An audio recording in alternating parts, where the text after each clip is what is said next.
सरहन्ताणं नमो सिद्धाणं नमो आयर्याणं नमो उवच्छायाणं नमो लोये सवसाहुणम् ऐसो पञ्चनमुक्कारो सव्वपावपणासनो मङ्गलाणं च सव्वेसिं परमं हवै मङ्गलम् वेत्तारं कर्मभूवृतां ज्ञातारं विश्वतत्त्वानां वन्दे तद्गुणैर्लब्धये वन्दे तद्गुणैर्लब्धये। ओम नमः शिवाय। आचार्य उमा स्वामी द्वारा कृत यह तत्वार सूची ग्रंथ है जो जनागम के संपूर्ण सार को बताने वाला है। इस ग्रंथ के अध्ययन से हमें लाभ क्या है? इस ग्रंथ के अध्ययन से हमें लाभ क्या है? तो सबसे पहला लाभ हमें ये है कि हमारे जो क्षयोपम है, जो क्षयोपम है, इसमें ऐसे ऐसे विषय हैं कि क्षयोपम बढ़ता है। सबसे ज़्यादा क्षयोपम बढ़ाने वाला है ज्ञानावरण और दर्शनावरण कर्म का सबसे ज़्यादा क्षय करने वाला अगर कोई ग्रंथ है तो वो है तत्वार सूत्र। तत्वार सूत्र क्यों है? क्योंकि उसमें ऐसे ऐसे विषय आए, 3 लोगों का वर्णन आया, आत्मा परमात्मा का स्वरूप पाया, भी 7 तत्वों का वर्णन किया। तो इसको समझने में हमारी बुद्धि लगती है। भी जहाँ पे ऐसे ही लौकिक व्यवहार में समझा दिया जाए कोई चीज़ और वह समझ में ना आए तो उसको समझने का कोई फायदा नहीं है। जो सार गर्भित है, जो मुख्य चीज़ है, भी जो जनागम का मुख्य विषय है, अगर हम उसको समझें तो ही हमारा फायदा होने वाला है, तो ही हमारे लाभ होगा। तो यह जो तत्वार सूत्र जी ग्रंथ है पूरे जनागम को सार, पूरे जनागम के सार को लिए हुए है। तो यह पूरे जनागम के सार को बताता है। अब कर्णान योग जब आप पढ़ोगे तो आपका उपयोग जो रहेगा केवल गणित में ही रहेगा, केवल तो उस समय ज्ञानावरण और दर्शनावरण इन कर्मों का क्षय होगा। तो ये इस ग्रंथ को पढ़ने से सबसे ज़्यादा लाभ है और 7 तत्वों का स्वरूप वो हमें ख्याल में आता है। इसके बाद इसमें हमने कल देखा था 7 जो 3 लोग हैं, कोई पुरुष हो और कमर पे हाथ रख के पाँव को फैला के खड़ा कर दिया जाए, जैसा वो प्रतीक होता है वैसे ही केवल ज्ञानी को 3 लोग प्रतीक होते हैं। 3 लोगों में देखा था 3 लोग कौन कौन से थे? ऊर्ध्वलोक, अधोलोक और मध्यलोक। जहाँ पर हम रहते हैं वो है मध्यलोक, जहाँ पर हम रहते हैं वो है मध्यलोक। इसके नीचे 7 नरक हैं, उसे कहते हैं अधोलोक। इसके ऊपर 16 स्वर्ग हैं, 5 अनुदेश हैं, सर्वार सिद्धि है और फिर लोक के सबसे ऊपर अग्रभाग में सिद्ध शिला है। तो इन तीनों लोगों को 3 लोग कहते हैं। इसके लिए हमने इनमें से केवल मुख्य रूप में 7 नरकों के बारे में देखा था। उनकी भूमियाँ कौन कौन सी थी?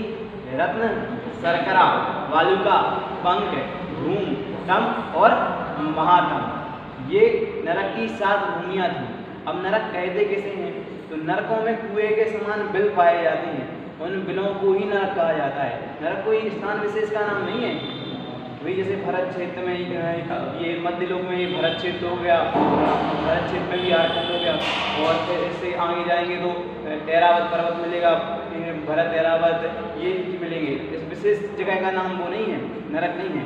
नरक बिलों का नाम है। जैसे कुएं रहते हैं ना, कुएं में किसी आदमी को डाल दिया जाए उसके लिए वही नरक है। ऐसे ही नरकों में जो बिल रहते हैं, पहले नरक के बिलों की संख्या देखी थी कि 30 लाख थी। पहले नरक में 30 लाख बिलों की संख्या थी। ऐसे जो बिल हैं उनका नाम नरक है। ऐसे बिलों में कई जीव रहते हैं, असंख्यात जीव रहते हैं और आपस में लड़ते रहते हैं। अभी देखेंगे कैसे लड़ते रहते हैं। तो रत्न, शर्करा, वालुका, पंख, धूम, तम, महातम, प्रभा। तो ये रत्न प्रभा हर जगह हर नरक की भूमि के आगे जोड़ना। रत्न प्रभा, शर्करा प्रभा, वालुका प्रभा, पंख प्रभा, धूम प्रभा और तमा प्रभा, महातम प्रभा।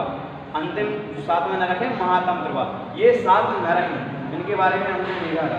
अब इनमें कितने कितने बिल थे? जितने 7 नरक हैं उन 7 नरकों में कितने कितने बिल थे तो उसके बारे में देखा था कि जो रत्न प्रभा नामक नरक है उसमें 30 लाख बिल थे।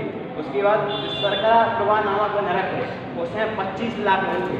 जो वालुका प्रभा नामक नरक है उसमें 15 लाख बिल थे। जो पंख प्रवाह नामक नरक है उसमें 10 लाख नरक थे। जो धूम प्रवाह नामक नरक है उसमें 3 लाख नरक थे। और उसके बाद धूम के बाद तम प्रवाह नामक जो नरक था उसमें 5 कम 1 लाख नरक थे।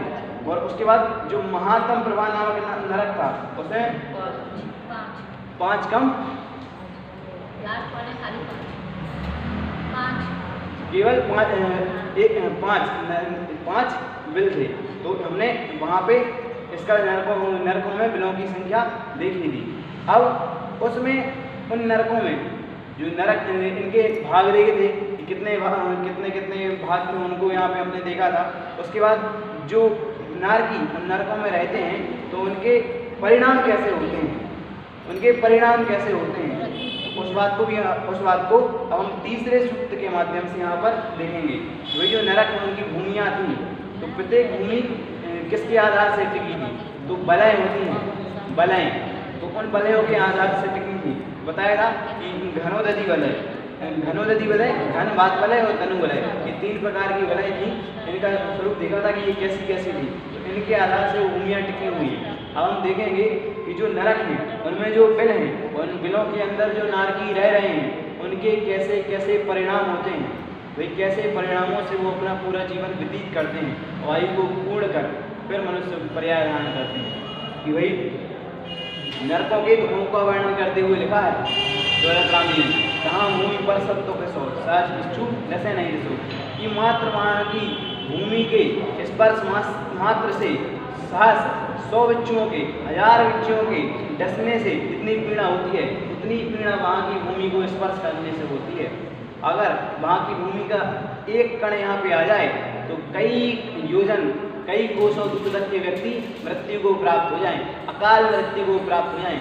वहाँ पे ऐसी ऐसी वेदनाएं हैं। कहा 3 लोग को नाच जो खाए मिले ना मुख करना न लहाए, कि भी कोई जीव 3 लोगों का अनाज भी खा ले फिर भी भूख ना मिटेगी। वहाँ का व्यक्ति जो शरीर है ऐसा है और ऐसा परिणाम भी करे किंतु मिलता उसको एक कण मात्र भी नहीं है। और फिर इसमें देखा था कि वहाँ पर वेतायनी नामक नदी बहती है। जो नरक है 7, उन 7 नरकों में वेतायनी नामक नदी बहती है। उस नदी में अपाय नदी कैसी रहती है? तो खून, पीप और मवाद, इन चीज़ों की नदी रहती है। इन पदार्थों की वह सप्त धातुओं में से इन धातुओं की वह नदी रहती है। और इतनी प्यास लगती है कि नारकी जीव नदी के पास जाता है, उसको पीने लगता है। जैसे ही हाथ में लेता है बहुत सारे उसमें जीव रहते हैं, छोड़ देता है। और जो असुर कुमार जाति के देव आते हैं या फिर और नारकी आते हैं तो उसको उस नदी में डाल देते हैं। इतनी पीड़ा होती है जिसकी कोई कल्पना नहीं कर सकते। केवल नारकी ही उस दुख को भोगते हैं और केवल यानी उस दुख को जानते हैं। इसके बाद वहाँ पे जो शरीर रहता है तो पारे की भांति रहता है कि पारे को अगर तोड़ दिया जाए तो पुनः फिर से बिना जोड़े जुड़ जाता है। ऐसे ही वहाँ का शरीर है तो व्यक्तिगत शरीर है। तो नारकियों का व्यक्तिगत शरीर भाई उसके तिल तिल करें देह के खंड, तिल तिल करें तिली के समान, तिली के जो दाने रहते हैं उन दानों के समान शरीर को अलग अलग कर देते हैं और फिर से उसको तो वह बिना जोड़े फिर से जुड़ जाता है। तिल तिल करें वही तिली के समान अलग करते समय अनंत पीड़ा होती है। असुर कुमार जाति के देव रहते हैं जो तीसरे नरक तक जा सकते हैं। भवनवासी के वेदों में आते हैं असुर कुमार। भवनवासी कितने वेद हैं? भवनवासी देवों में कितने प्रकार के होते हैं? देवास चतुर्णी गाया भी आएगा। भवनवासी वेंदर वैमानिक और ज्योतिष देव जो चंद्रमा इत्यादि हैं, चंद्रमा वस्तु ये सारे रागी ज्योतिषी देव हैं। 10 वेद होते हैं 10 वेद भवनवासी के 10 वेद हैं। तो उनमें से एक है असुर कुमार जाति के। तो असुर बढ़ावे दुष्ट प्रचंड, कि भाई असुर कुमार जाति के दुष्ट देव हैं वो बहुत प्रचंड भाई ऐसा लड़ा देते हैं। कैसे लड़ाएंगे? वे पूर्व भाव का स्मरण करा के भवनवासी देवों के पास, भवनवासी देवों में असुर कुमार जाति के जो देव हैं उनके पास, नारकियों के पास कौन सा ज्ञान होता है? भाव प्रत्यय अवधि ज्ञान। जो भाव के कारण वही जो भाव मिला है उसके कारण उत्पन्न होता है। वहाँ पे कर्म का क्षणोत्सव निमित्त नहीं है, भाव प्रत्यय अवधि ज्ञान रहता है। उससे पूर्व भाव का स्मरण दिलाते हैं कि ये तुम्हारा वैरी है, इसने तुम्हारे साथ पूर्व भावों में ऐसा ऐसा किया है, जो पंच परावर्तन हुए हैं उनमें ऐसा ऐसा कार्य किया है, तुम्हारे लिए ऐसी ऐसी वेदनाएं पहुंचाई हैं। और फिर भाई केवल इतना कहने मात्र से वहाँ पे भी तीव्रतम लेस्याएं होती हैं, उससे उसकी कसाय बढ़ जाती है और उसको वह मारने लग जाता है। वही कहते हैं कि जो उसकी माँ रहती है, अवधि ज्ञान से दिखाते हैं कि उसको काजल लगा रही थी। असुर कुमार जाति के देव जाते हैं और याद दिलाते हैं, ये देखो, थोड़ा रोक देते हैं, बस यहाँ तक उंगली पहुँची है, तो बोलते हैं ये देखो तुम्हारी माँ है, जब तुम छोटे थे तब उसने तुम्हारी आँख फोड़ी थी। ऐसे केवल इतना दिखा दे, ये तुम्हारी माँ है, इसने तुम्हारी आँख फोड़ी थी। तो ऐसा ऐसा दिखाकर, ऐसा ऐसा वहाँ पे अवधि ज्ञान से दिखाकर कसाय उत्पन्न कराते हैं और ये आपस में लड़ते रहते हैं और दुखों को भोगते रहते हैं। अब तीसरा जो सूत्र है वहाँ पे कैसे परिणाम होते हैं नारकियों के, तो उस पर यहाँ पे बताते हैं। नारका नित्या सुप्तर लेस्या परिणाम दे वेदना विक्रिया। नारका नित्या सुप्तर लेस्या परिणाम दे वेदना विक्रिया। नारका नित्या सुप्तर लेस्या परिणाम दे वेदना विक्रिया। नारका नित्या नारकियों की नित्य रूप से नारका नित्या असुप्तर लेस्या, असुप्तर लेस्या होती है। असुप्तर लेस्या परिणाम दे वेदना और विक्रिया। पढ़ो आप, सूत्र पढ़ के खाओ। नारका नित्या सुप्तर लेस्या परिणाम दे वेदना विक्रिया। दादी आपको नारका नित्या असुप्तर लेस्या परिणाम दे वेदना विक्रिया। नारका नित्या सुप्तर लेस्या परिणाम दे वेदना विक्रिया। पीछे नारका नित्या सुप्तर लेस्या परिणाम दे वेदना विक्रिया। नारका नित्या सुप्तर लेस्या परिणाम दे वेदना विक्रिया। ये शुभ नहीं है, अशुभ है। वृत्ति हाँ नित्य है, नित्य नहीं है, नित्य रूप से। हिंदी का अर्थ जब निकलेगा तो यहाँ पे कौन सी संधि है? सवर्ण दीर्घ संधि है कि भाई आ और आ का बड़ा हो गया। नित्या नित्य असुप्तर लेस्या। नारका नित्या नित्या की नारकी जी नित्य निरंतर हमेशा वही निरंतर रूप से अत्यंत असुप्तर लेस्या अशुभ लेस्या परिणाम। यही परिणाम कैसे होते हैं? उनके छोटे परिणाम होते हैं। परिणाम शरीर, शरीर कैसा है भाई? उससे सप्त धातुएं बहती रहती हैं। वेदना सप्त धातुएं बहती रहती हैं और प्रत्येक समय वे नारकी जीव आपस में लड़ते रहते हैं और वेदनाओं को भोगते रहते हैं और विक्रिया के धारक हैं। विक्रिया रिद्धि से कोई छोटी बड़ी पृथक अपृथक क्रियाएं करे। वेदना रिद्धि नहीं है, वेदना शरीर है। वो सॉरी विक्रिया रिद्धि नहीं है, विक्रिया शरीर है। तो उस विक्रिया शरीर के माध्यम से अपने शरीर को कहीं तीर बना लेते हैं, कहीं भाला बना लेते हैं, कहीं चक्र बना लेते हैं। तो ये चक्र इत्यादि बनाकर दूसरे जीवों पर उस पार करते हैं। तो विक्रिया शरीर से वही निरंतर उनकी असुप्तर लेस्याएं होती हैं। तो वही शुभ लेस्या थी, दूसरी है अशुभ लेस्या। पीत पद्म शुक्ल, ये तीन शुभ लेस्याएं। पीत पद्म और शुक्ल तीन शुभ लेस्याएं। अशुभ लेस्याएं कृष्ण लील आपूत, ये अशुभ लेस्याएं हैं। तो निरंतर इनकी ये अशुभ लेस्याएं बढ़ती रहती हैं। ऐसे निमित्त मिलते जाते हैं कि निरंतर इनकी ये कसाएं बढ़ती रहें, निरंतर अशुभतर लेस्याएं होती रहें। तो ऐसे इनकी तीव्रतर लेस्याएं होती हैं। उसके बाद नित्या अशुभतर लेस्या परिणाम, वही छोटे परिणाम होते हैं। हमेशा धर्म को धारण करने रूप परिणाम नहीं होंगे। कैसे परिणाम होंगे? मैं किसी जीव को मार दूं, मैं क्रोध करता रहूं, वही हिंसा इत्यादि पापों में प्रवृत्त होता रहूं, वहाँ पर नपुंसक लिंग है। तो भाई ऐसे परिणाम भी होते हैं, तो वो पूर्ण नहीं हो पाते। तो वहाँ उनसे खेद केंद्र होता है। भाई अनेक प्रकारों से वहाँ पर परिणाम से वही परिणामों के कारण अत्यंत दुखी दुख भोगता है। अब आता है देह। तो देह कैसा है? पारे के समान है। जो उनका शरीर है वो कैसा है? पारे के समान जुड़ जाता है। तो कोई अन्य जीव तलवार से अपने विक्रिया रीति के माध्यम से ही तलवार से उसको छोटे छोटे कर दे, तिल तिल करें दे के घन, तिल के समान पूरे शरीर को तिली के समान छोटे छोटे कर दे, काट काट के छोटे छोटे कर दे, बिल्कुल तिली के दाने के समान, और फिर भी वो जुड़ जाएं। ऐसी वैसी वहाँ पर देह संबंधी वेदना उत्पन्न होती है, और व्यक्रिया शरीर है उससे प्रत्येक समय लड़ते रहते हैं कि भाई कहीं शेर बन जाएगा, कहीं तीर बन जाएगा, कहीं भाला बन जाएगा, कहीं जो भी औजार होते हैं, हथियार होते हैं, वो सारे बनकर दूसरे जीवों को उससे मारते इत्यादि रहते हैं। कसाय इत्यादि के पाप करते रहते हैं, हिंसा इत्यादि को करते रहते हैं। इस प्रकार से इन जीवों की नित्य रूप से अशुभ तर लेस्या होती है। अशुभ तर एक होता है अशुभतम और अशुभ तर, सबसे खतरनाक है अशुभ तर। तो नित्य रूप से अशुभ तर लेस्या होती है, और परिणाम हमेशा हिंसा इत्यादि के होते हैं। शरीर से वेदना उत्पन्न होती रहती है, और बैक्टीरियक शरीर है। कौन सा शरीर है? बैक्टीरियक शरीर। और बैक्टीरियक शरीर से अनेक प्रकार की क्रियाएं करके, अनेक प्रकार से अपने शरीर को परिणमित करके औजार इत्यादि बनाकर दूसरे जीवों का घात करते रहते हैं। ऐसे वहाँ पर नारकियों के परिणाम होते हैं। अब आगे 14वां सूत्र है, इसको भी देखते हैं। वहाँ पे नारकियों के कैसे परिणाम है उसको बताने वाला है कि परस्परोदीरे दुःखा, परस्परोदीरे दुःखा, परस्परोदीरे दुःखा।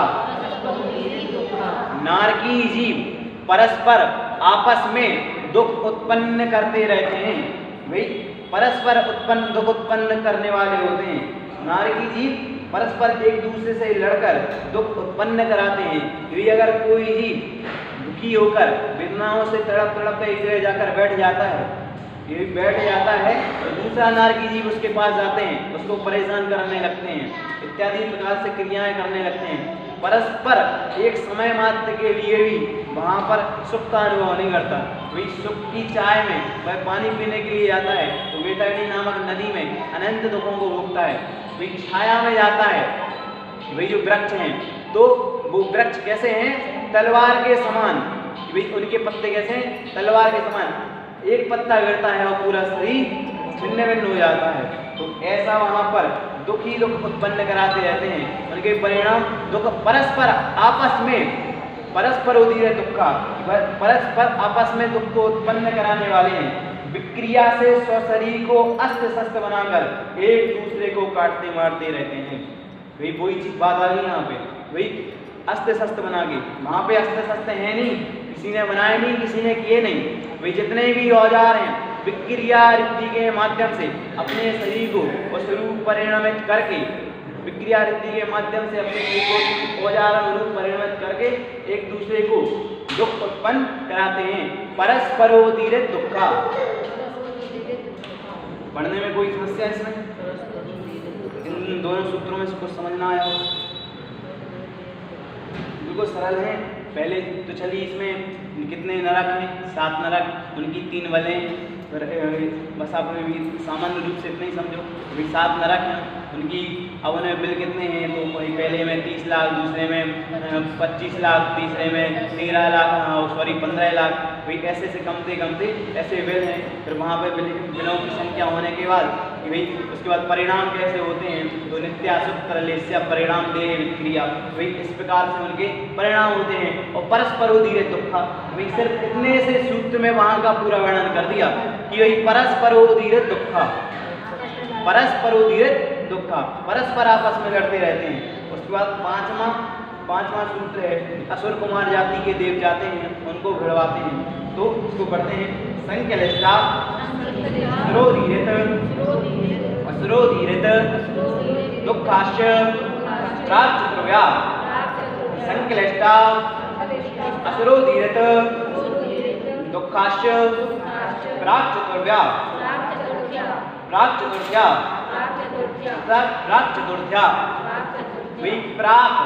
यानी पहले, पूर्व में, चतुर्थ्या चौथी नरक से पहले, चौथी नरक से पहले कौन सा नरक है? 3 नरक हैं। कौन से? रत्न प्रवाह, शर्करा प्रवाह और बालुका प्रवाह। ये तो उनकी भूमियों के नाम हुए। अब नरकों के नाम तो ब्रह्मा, वंशा और मेघा। कौन से? ब्रह्मा, ब्रह्मा, वंसा और मेघा। ब्रह्मा पहली, वंसा, ब्रह्मा, वंसा, मेघा, ब्रह्मा, वंसा, मेघा। तो इन 3 नरकों में भवनवासी देवों के 10 वेद हैं। उनमें से एक वेद है असुर कुमार जाति का। भवनवासी में 10 प्रकार के देव आते हैं, उनमें आते हैं एक असुर कुमार जाति के देव। तो इनके परिणाम भी कसाय रूप होते हैं। इनका काम दूसरों को लड़ाना होता है, ऐसे परिणाम उत्पन्न कराना होता है जिससे दूसरा जीव लड़ता झगड़ता रहे। तो ये जीव तीसरे नरक तक जाते हैं और वहाँ पर किसी नारी को देखा ये लड़ नहीं रहा है तो वहाँ पर उसको लड़ाते हैं, उनके परिणाम भेद खंड कराते हैं। अवधि ज्ञान से उन्हें अपने पूर्वों का स्मरण दिलाते हैं जिससे वह परस्पर आपस में लड़ते रहते हैं।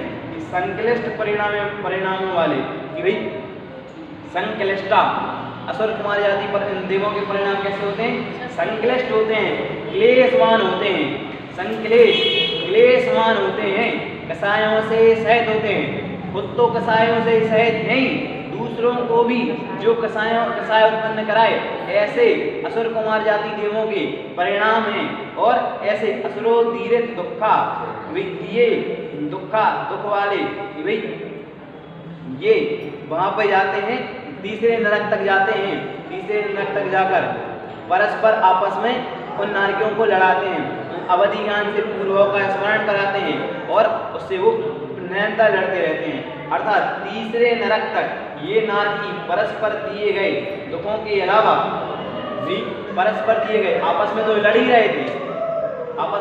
रहे थे, इनके अलावा संक्लेश परिणामों वाले असुर कुमार जाति के देवों के द्वारा भी दुखी किए जाते हैं। खुद तो लड़ ही रहे, ऊपर से उनके ऊपर एक उपसर्ग भी हो रहा है। खुद तो लड़ ही रहे और दूसरे उपसर्ग भी हो रहा है। असुर कुमार जाति के देव जा रहे हैं और वहाँ पे लड़ रहे हैं। भाई 5वें नरक तक तो तीसरे नरक तक तो भूमियाँ ठंडी हैं, वही नॉर्मल है। फिर वहाँ शुरू की गर्म है, लास्ट की जो 2 5वीं और 6वीं है, 5वीं 6वीं और 7वीं वो शीत है, अत्यंत शीत है। वहाँ पे मतलब सुमेरु के समान अगर पर्वत को छोड़ दिया जाए तो वो भी गल जाए। और शुरू की जो 5 भूमियाँ हैं उनमें अगर सुमेरु पर्वत को छोड़ दिया जाए कि 6वें और 7वें नरक में छोड़ा जाए तो पूरा जम जाए, और पहले से 5वें में छोड़ा जाए तो पूरा ये गल जाए, सुमेरु पर्वत गल जाए। ऐसी वहाँ पे ऐसा वहाँ का वातावरण है। तो ये यहाँ की नरक की चर्चा हुई। अब इसके बाद उन नरकों में जो जीव रहते हैं, उन नरकों के जीवों की नियम से आयु कितनी होती है तो उसको यहाँ पे देखते हैं। सागर इत्यादि का वर्णन है, सागर इत्यादि का वर्णन मैं आपको कल बता दूँगा। सागर क्या है, राजू क्या है, इनको एक साथ करके। तो पहला जो नरक है उसकी आयु, इसकी आयु इतनी है कि अपन उसको काउंट नहीं कर सकते हैं। बेड़े का एक वो ऐसा होता है, सागर तो बता रहा हूँ, एक गड्ढा किया जाए, सागर के लिए गड्ढा किया जाए, और जो बकरी इत्यादि रहती हैं उनके जो बच्चे रहते हैं, बकरी इत्यादि रहती है उनके जो बच्चे रहते हैं, उसके बाल को तोड़ा जाए, इतना छोटा भाग किया जाए, उसका दूसरा टुकड़ा ना हो, उसमें भरा जाए, तो गड्ढे में डाला जाए। तो उसकी भी कितने वजन, कितना गड्ढा करना, कितना लंबाई, कितना चौड़ाई, ये भी एक नियम है। उसको डाला जाए, उसको डाला जाए, और कितना डाला जाए, वो छोटे कर करके डाले जाए, और जब वो भर जाए उसमें एक निकाला जाए, उसमें जितना वर्ष लगे, एक साल के बाद एक साल को निकाला जाए, उसमें जितना समय लगे, तो जब पूरा खाली हो जाए कितने वर्ष का होता है, 1 साल। ऐसी वहाँ पे सागरों की आयु है। तो जो पहला नरक है, जो पहले नरक की भूमि है रत्न प्रभा, वहाँ पे उत्कृष्ट आयु, सामान्य आयु कितनी है तो वो यहाँ पे देखते हैं। 23 त्रिसप्त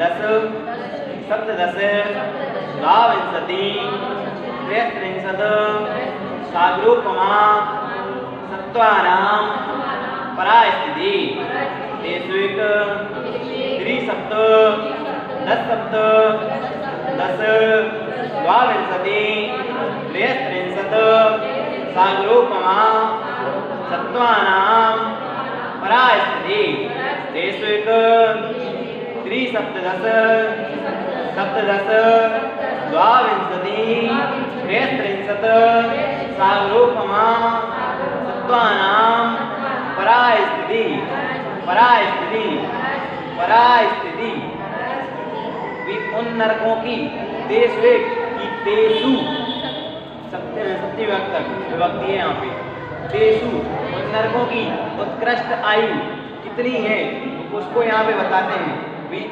पहला जो नरक है तेषु एक, तो एक तेषु एका की उन नरकों में आयु कितनी है, तो एक सागर की वहाँ पे पहले नरक में आयु है। दूसरे सरगरा नामक नरक में 3 सागर, तीन सागर। तीसरी बालुका नामक नरक में 7 सागर की आयु है। चौथी पंक नामक नरक में पंक प्रभा नामक जो नरक है वहाँ पे 10 सागर आयु है। पांचवी धूम प्रभा नामक नरक में 7 7 और 10 कितने होते हैं, 17 सागर आयु है। उसके बाद तम प्रभा नामक नरक में द्वाविंशति यानी होता है 20, यानी होता है 2, 20 और 2 22 सागर की वहाँ पर आयु है। और फिर 63 यानी होता है 30, यानी 3, तो 33 सागर वहाँ पर महातम प्रभा नामक 7वें नरक की आयु है, उत्कृष्ट आयु है। उत्कृष्ट आयु पुनः एक पहले नरक की 1 सागर, दूसरे नरक की 3 सागर और तीसरे नरक की 7 सागर।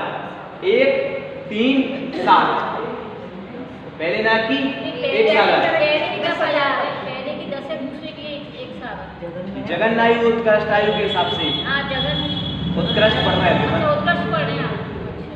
उत्कृष्ट आयु जो इसमें सूत्र में आई है, सूत्र के अनुसार पढ़ रहे हैं ना अपन सारे विषय को, तो जो सूत्र में आई है उसके अनुसार पहले नाम में 3, वो पहले 1 3 7 1 3 7 10 17 22 10 17 22 अंत में 33 पहले नरक की 1 सागर, दूसरे की 3 सागर, तीसरे की 7 सागर, चौथे की 10 सागर, पांचवें नरक की 17 सागर, छठवें नरक की 22 सागर और 7वें नरक की उत्कृष्ट आयु कितनी है, 33 सागर। उसके बाद जगन आयु कितनी है भाई, कम से कम तो 10,000 वर्ष। पहले नरक में अगर जीव जाएगा 10,000 वर्ष। सम्यक दृष्टि जीव कौन से नरक में उत्पन्न होता है, कौन से में नहीं, केवल पहले नरक में उत्पन्न होता है। प्रथम नरक में सलू सन्नारी, पहले नरक को छोड़कर किसी भी अन्य नरक में सम्यक दृष्टि उत्पन्न नहीं होगा। प्रथम नरक में षडभू, ये 6 भूमियों में उत्पन्न नहीं होगा। तो पहले नरक की उत्कृष्ट आयु कितनी है, 1 सागर, जगन आयु 10,000 वर्ष। उसके बाद दूसरा नरक रत्न प्रभा नामक जो नरक है वहाँ की आयु कितनी है, जगन आयु 1 सागर प्लस 1 समय, 1 सागर 1 समय। दूसरे सरकरा नामक नरक की जगन आयु है। तीसरा है बालुका प्रभा नामक नरक, 1 समय सेकंड का सबसे छोटा भाग। अब दो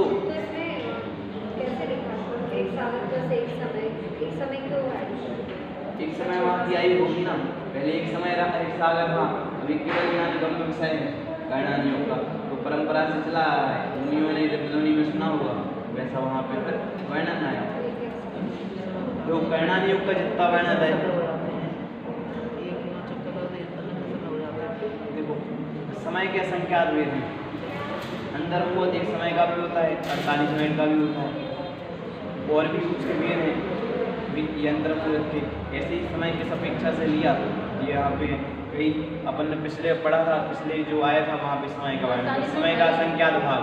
सेकंड का भी सबसे छोटा भाग, सबसे पेन की नोक थी तो उसको छोटा करते जाओ, सबसे छोटा जो बचे, जब बच्चे ही ना दिख ही नहीं रहा है, केवल यहाँ का जो विषय हो जाएगा।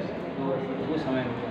ऐसे जो दिख ही नहीं रहा है, सेकंड का सबसे छोटा भाग, सेकंड तो दिखता नहीं है, उसका सबसे छोटा भाग कैसे दिखेगा?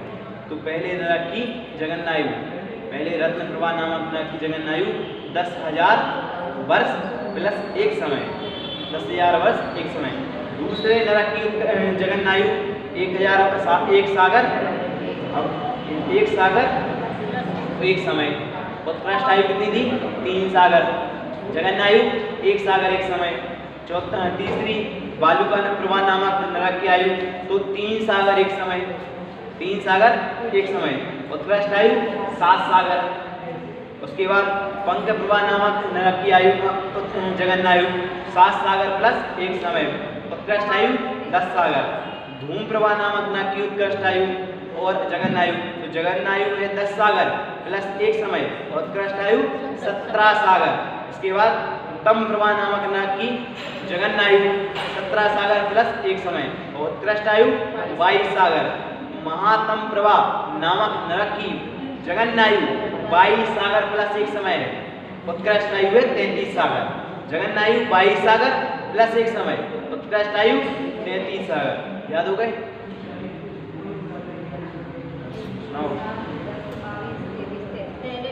पहले जगन में बताना सारी। हाँ, पहले नरक की सब जगन में 10,000 वर्ष, उसके बाद एक सागर, 3 सागर, एक सागर एक समय, एक सागर एक समय, 3 सागर एक समय, 7 सागर एक समय, 10 सागर एक समय, 22 सागर एक समय, नहीं सॉरी 17 सागर एक समय, 22 सागर एक समय।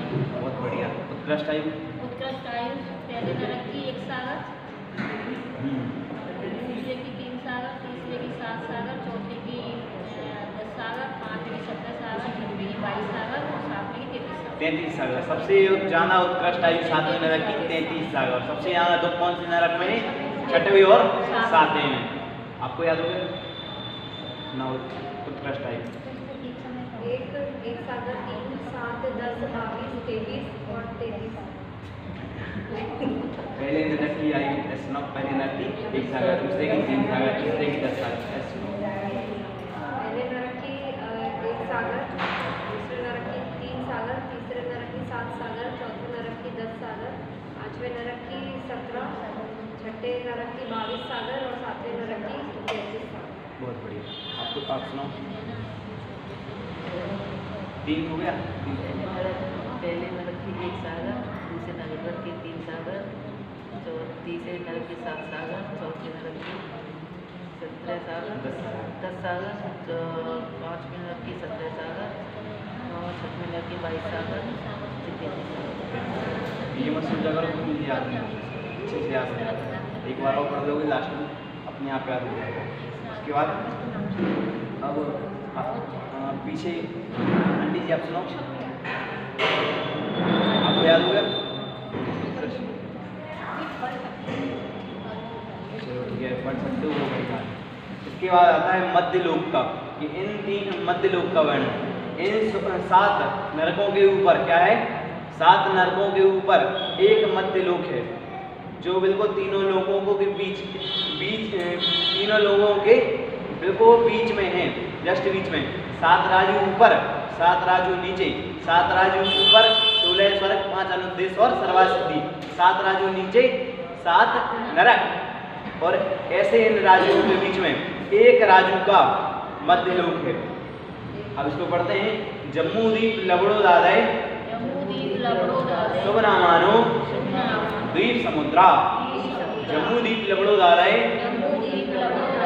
जम्बूद्वीप लबड़ो दादय, शुभ नामानो, शुभ नामानो, शुभ नामानो द्वीप समुद्रा, द्वीप समुद्रा। मध्यलोक जो एक राजू का है, कितने का है? एक राजू विस्तार वाला है। उसके मध्य में, उसके बिल्कुल मध्य वाले भाग में अगले पेज पे जो जम्बूद्वीप का नक्शा दिया है, अगला पेज निकालो।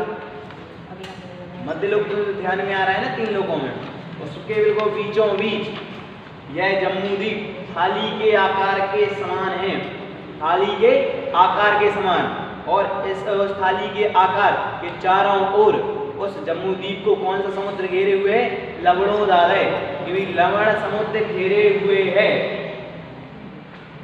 जो चूड़ी के आकार के समान है, और फिर उसके आगे उसके चारों ओर अनेक प्रकार के द्वीप हैं, उनके समुद्र हैं, अनेक द्वीप हैं। भाई पहले तो एक थाली हो गई, इसका नाम है जम्बूद्वीप। उसको घेरे हुए चूड़ी के आकार के समान लवण समुद्र, तो उसके बाहर एक और द्वीप समूह, एक और द्वीप, तो उसको घेरे हुए फिर समुद्र, दूसरा समुद्र, फिर क्षेत्र, फिर समुद्र, तो ऐसे ऐसे करके एक दो ऐसे असंख्यात द्वीप समुद्र हैं। इसको देखो, जम्बूद्वीप लवणोदादय शुभनामानो द्वीप समुद्रा। और जो द्वीप समुद्र हैं, जम्बूद्वीप के बाहर जो द्वीप समूह हैं, शुभ नामानो, शुभ नाम वाले अनेक द्वीप समुद्र हैं, असंख्यात द्वीप समुद्र हैं। मध्यलोक जो एक राजू विस्तार वाला है, मध्यलोक जो एक राजू विस्तार का है, उसके मध्य में, देखो मध्य में जम्बूद्वीप है, और उसके भी बिल्कुल मध्य में सुमेरु पर्वत है। तीर्थंकर को कहाँ पर ले जाते हैं अभिषेक के लिए? कौन लेके जाता है? सौदारविंद। भाई सौदारविंद जब तीर्थंकर का जन्म होता है तो उनका अभिषेक करने के लिए वहाँ पर उनको लेके जाते हैं। तो ऐसा हुआ है जम्बूद्वीप है कि भाई मध्यलोक के बिल्कुल बीचों बीच जम्बूद्वीप है, तो जम्बूद्वीप के बीचों बीच सुमेरु पर्वत है। भाई मध्यलोक जो एक राजू का है, उसके मध्य में जम्बूद्वीप है, जो थाली के आकार का है, उसको घेरे हुए लवण समुद्र है, जो चूड़ी के आकार का है, उसके चारों ओर धात्की खंड नामक द्वीप, उसके चारों ओर कालोदधी समुद्र। आगे वर्णन आएगा इसका। धात्की खंडों का, जैसे जम्बूद्वीप लवण समुद्र हो गए, ऐसे ही धात्की द्वीप कालोदधी समुद्र है। फिर पुष्कराल द्वीप है और पुष्कराल समुद्र है। एक थाली थी, एक चूड़ी थी, तो दूसरी थाली आई, दूसरी चूड़ी हुई, तीसरी थाली आई, तीसरी चूड़ी हुई। पुष्करवर द्वीप है, वह पुष्करवर समुद्र है। इस प्रकार से असंख्यात द्वीप समुद्र हैं। हम तो संख्या रूप में कुछ ही पढ़ पाते हैं, वो केवल ज्ञान का विषय है। कितने द्वीप समुद्र हैं? असंख्यात द्वीप समुद्र हैं। ये सभी शुभ नामानो, ये सभी द्वीप समुद्र, द्वीप और समुद्र, ये दोनों शुभ नाम वाले हैं। कैसे नाम वाले हैं? शुभ नाम वाले हैं। अब इसके ऊपर पढ़ने के बाद एक बार आप सूत्र पढ़ दो इसको। जम्बूद्वीप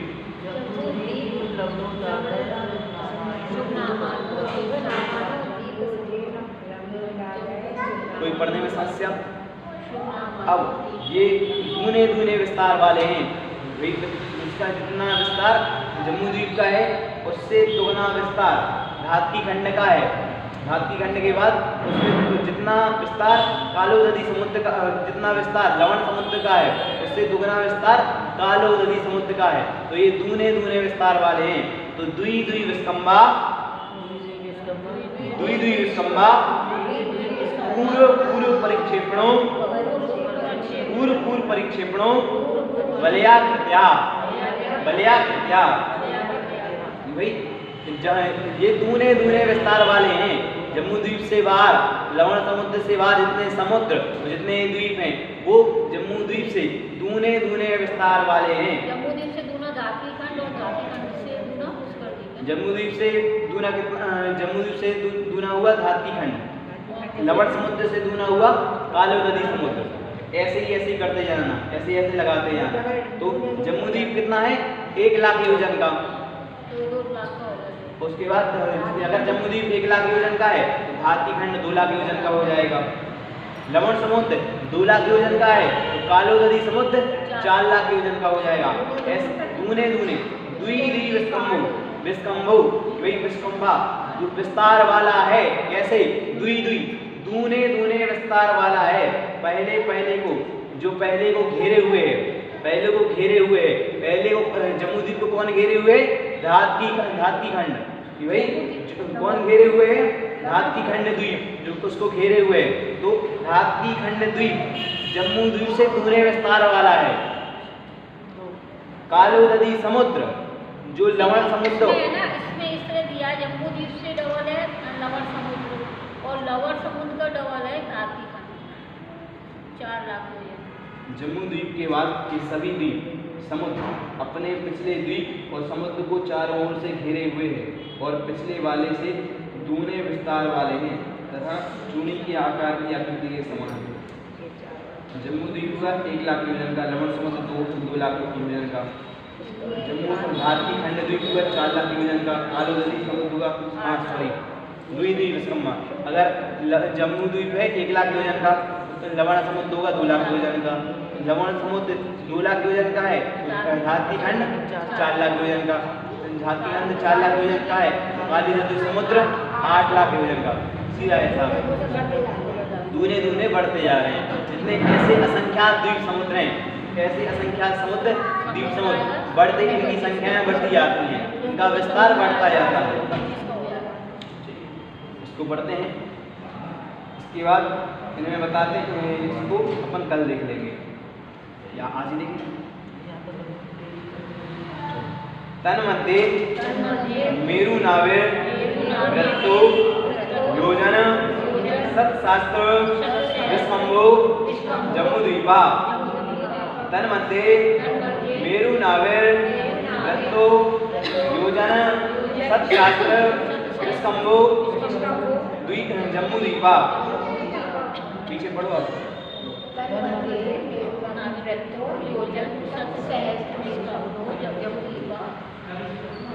आप पढ़ो।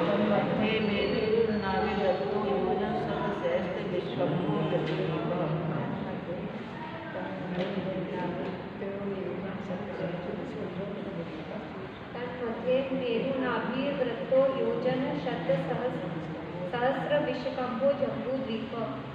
तन्मध्ये तत् उस जम्मू द्वीप के बिल्कुल मध्य में, तन्मध्ये मेरु नावे विश्वमेरु पर्वत स्थित है जो थाली के आकार के समान है। योजन 7 सहस्त्र, 7 यानी होता है 100, सहस्त्र यानी होता है लाख, तो 1 लाख योजन वाला 7 सहस्त्र विश्वम्भो जम्बू द्वीपा। वही 1 लाख योजन विस्तार वाला वह जम्मू द्वीप है, वो सुमेरु पर्वत है। जम्मू द्वीप के बिल्कुल मध्य में, जम्मू द्वीप कितना हो गया? 1 लाख योजन का हो गया। उसके बिल्कुल जम्मू द्वीप कितना हो गया? 1 लाख योजन का। उसके बाद उसके बिल्कुल बीचों बीच सुमेरु पर्वत है जिसकी ऊंचाई भी कितनी है? 1 लाख योजन, दोनों की समान ऊंचाई है। तो उन असंख्यात द्वीप समुद्रों के मध्य में जम्मू द्वीप है जिसके मध्य में नाभि के समान सुदर्शन मेरु पर्वत है। वह जम्मू द्वीप थाली के समान गोलाकार है और 1 लाख योजन व्यास वाला है। अब इसके बाद जो आगे का विषय है उसमें कितने क्षेत्र हैं उनके बारे में, क्षेत्रों के बारे में आएगा।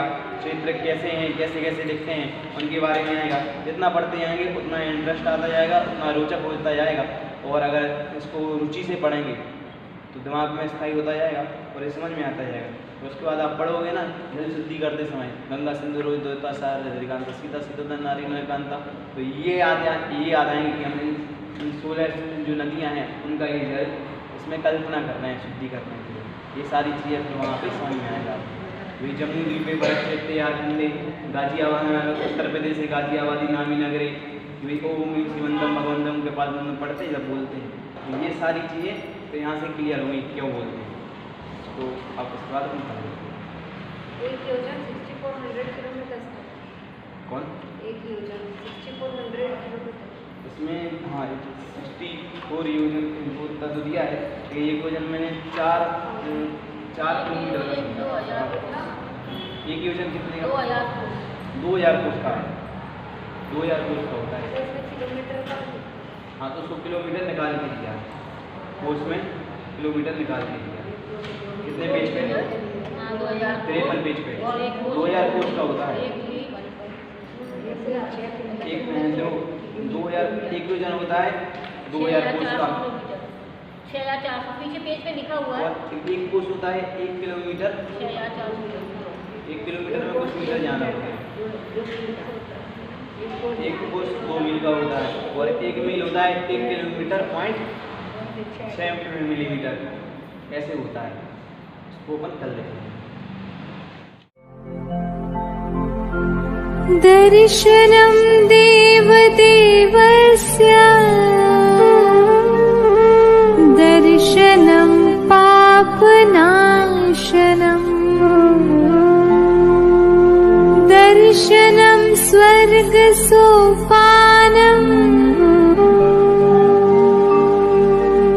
दर्शनं मोक्षसाधनम्